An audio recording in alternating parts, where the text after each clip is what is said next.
बिस्मिल्लाहिर्रहमानिर्रहीम। एक शख्स मौला कायनात अली इब्न अबी तालिब अलैहिस्सलाम के पास तशरीफ़ लाया और कहा,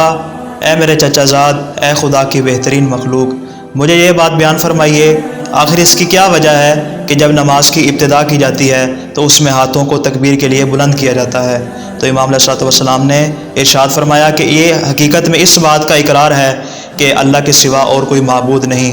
खुदा जैसी इस कायनात में कोई चीज़ नहीं, उसको किसी चीज़ के साथ शबाहत देना भी मुमकिन नहीं, उसको हवास में से किसी एक के ज़रिए इदरा करना मुमकिन नहीं। उसने दोबारा सवाल किया, मुझे ये बताइए कि जब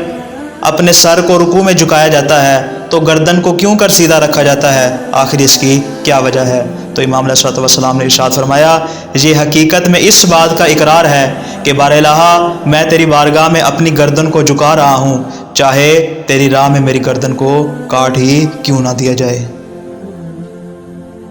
कि बारहा मैं तेरी बारगाह में अपनी गर्दन को झुका रहा हूँ, चाहे तेरी राह में मेरी गर्दन को काट ही क्यों ना दिया जाए।